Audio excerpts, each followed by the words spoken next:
वजीर आजम ने खड़ा हो, मैं तुमको जूता मारूंगा। अब स्पीकर, ये वही शख्स है जिसने कहा था कि कुफर का निजाम चल सकता है, जुल्म का निजाम नहीं चल सकता, और उस शख्स को कटहरे में खड़ा करें जिसने एक पूरे सूबे की इस तरह बेहुरमती की, और इसने आज तक इसने माफी नहीं मांगी। ये वही शख्स है। ये जो खड़ा है ईवान, ये जो यहाँ पे ये जो कायदे हिस्से की सीट, ये जो करप्शन के दाग सीने पे लगे हैं, ये अंग्रेजी बोलने से साफ नहीं होंगे। तो और बिलावल भुट्टो को कि अगर जुर्रत है तो मेरी तकरीर सुन के जाओ, अगर बुज़दिल नहीं हो तो बैठो अपनी जगह पे और मेरी तकरीर सुन के जाओ। अगर झूठ अपना बेनकाब करना तो कायदे हिस्से इख्तिलाफ मेरी तकरीर सुन के, अगर सच सुनने की हिम्मत है तो मेरी तकरीर सुन के जाओ। अस्सलाम वालेकुम नाज़रीन कराम, आपको मुकम्मल वीडियो दिखाते हैं। हम आज अज़हर कौमी असम्बली में आज इतने जज्बाती हुए कि रोंगटे खड़े कर दिए। शहबाज शरीफ और बिलावल भुट्टो को चैलेंज भी दे दिया और कहा कि ज़रूरत है तो मेरी तकरीर सुन कर जाओ। हमाद अज़हर ने कहा कि आपने जितने जुल्म किए हैं इसका हिसाब तो देना पड़ेगा, चूँकि कुफर का निज़ाम तो चल सकता है लेकिन जुल्म का निज़ाम नहीं चल सकता। इतनी सख्त तकरीर के शहबाज शरीफ उठ कर चले गए।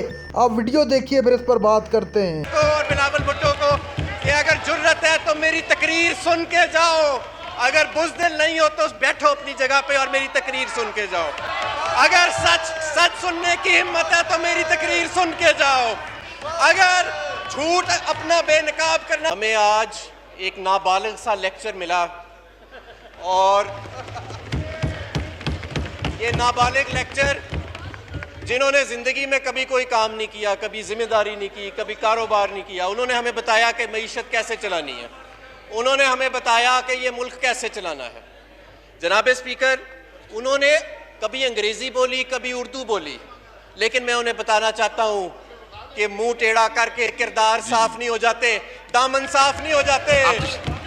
ये जो करप्शन के दाग सीने पे लगे हैं, ये अंग्रेजी बोलने से साफ नहीं होंगे। अब स्पीकर, ये वही शख्स है जिसने कहा था कि मैं तुमको जूता मारूंगा, और इसने आज तक इसने माफी नहीं मांगी।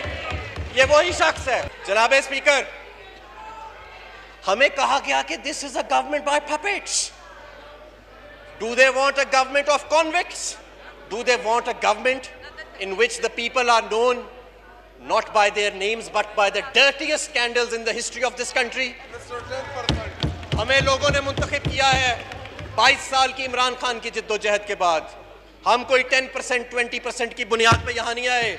हम कोई चंद जागीरदारों को डरा धमका के उनको पैसे दे के यहाँ पे नहीं पहुंचे, और हम पाकिस्तान तहरीके इंसाफ के वो जांबाज कारकुन हैं, और वो जा रहे हैं। मैंने चैलेंज किया था कि मेरी तकरीर सुने।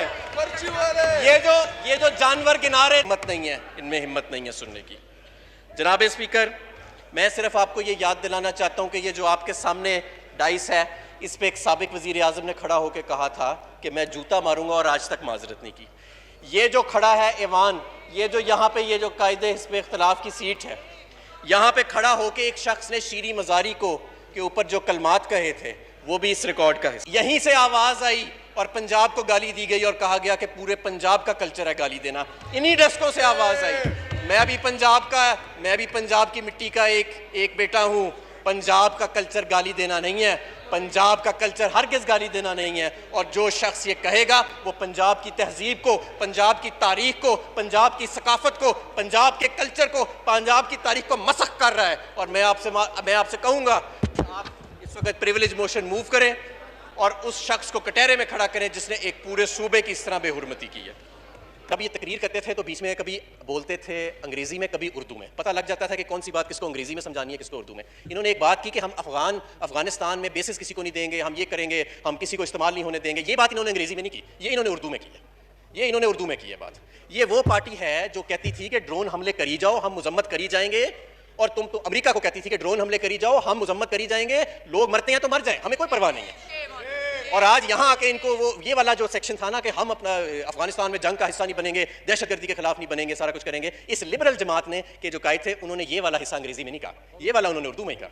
फिर इन्होंने BISP का जिक्र किया कि जी बेनज़ीर इनकम सपोर्ट प्रोग्राम, और बड़ा ज़बरदस्त। क्या ये वही प्रोग्राम नहीं जिसके अंदर फरजाना राजा आपकी चेयरपर्सन BISP 150 करोड़ रुपए की मफरूर है? क्या ये वही प्रोग्राम नहीं है?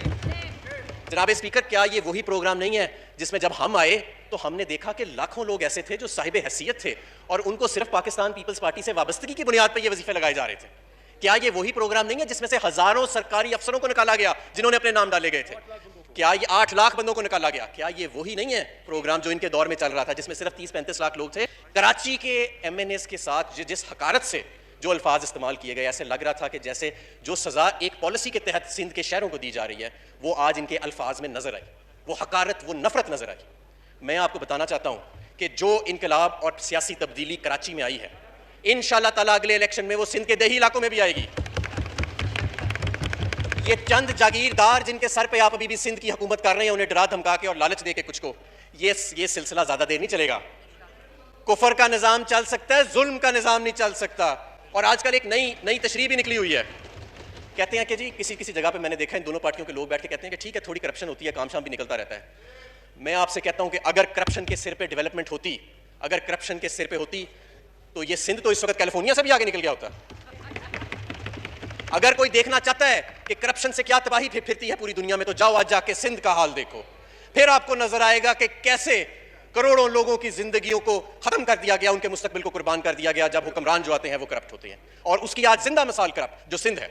सिंध की हालत देख के ये डिबेट दफन हो जानी चाहिए कि करप्शन से कोई फर्क नहीं पड़ता लोगों की जिंदगियों से। लोगों की जिंदगियां उजड़ गई आज उसके अंदर। चीफ जस्टिस ऑफ पाकिस्तान ने कहा है कि सिंध की हुकूमत जो है वो कोई बाहर से बैठा है शख्स, कोई याकूब मेमन के कौन है वो कर रहा है, यूनुस मेमन कर रहा है, और सिंध में कोई निजाम नहीं है। ये तो हम सबको पता है, हम सबको पता है, मुझे भी पता है, आपको भी पता है स्पीकर साहब, और ये जो लोग बैठे हैं सिंध से आए हैं इनको भी पता है जो चले गए। जनाब स्पीकर, स्टील मिल की बात की गई तो मैं इनको याद दिलाना चाहूंगा कि 1990 में जब आप आए थे तो सलमान फारूकी का स्कैंडल था, जिसके बाद पैसे भी वापस दिए गए प्ली बार्गेन में। 2008 में जब आप आए तो रियाज लालजी का स्कैंडल था, और अरबों रुपए मुनाफे वाली स्टील मिल जिसके अकाउंट में 7 अरब रुपए पड़े थे जब आप चले गए थे, तो वो अरबों रुपए के खसारे में थी और अकाउंट में एक पैसा नहीं था। और इन्होंने कहा तुमने स्टील मिल बंद कर दी है। स्टील मिल हमने नहीं बंद की, स्टील मिल मुस्लिम लीग नून ने 2015 में बंद की थी। इस करो वरना सिंध में कीमत ऊपर चली जाएगी आटे की, और वही हुआ। उन्होंने रिलीज नहीं किया, मैं समझता हूं जानबूझ के रिलीज नहीं किया, और उसका नतीजा ये निकला कि अक्टूबर से ऑनवर्ड्स सिंध में आटा बाकी सारे पाकिस्तान से 200 रुपए महंगा हो गया। सिंध में आज भी आप चेक कर लें पाकिस्तान ब्यूरो ऑफ स्टैटिस्टिक्स का डेटा, सिर्फ आटा ही नहीं, आपको बाकी सारी अक्सर कमोडिटीज की कीमतें जो हैं बाकी सारे पाकिस्तान से ज्यादा नजर आएंगी। नाज़रीन इकराम, आपने वीडियो देखी हमाद अज़हर की इतनी जज्बाती तकरीर। माजी के अंदर इस तरह की तकरीर और इस तरह का अंदाज़ हमाद अज़हर ने आपने यकीनन नहीं देखा होगा। आज अगले पिछले सारे हिसाब बराबर कर दिए। पाकिस्तान तहरीक इंसाफ के साथ कितना जुल्म हुआ और किस तरह दीवार से लगाने की कोशिश की गई, ताहम उसके बावजूद तहरीक इंसाफ डटी रही। हमाद अज़हर की ये तारीख़ी तकरीर हमेशा याद रखी जाएगी।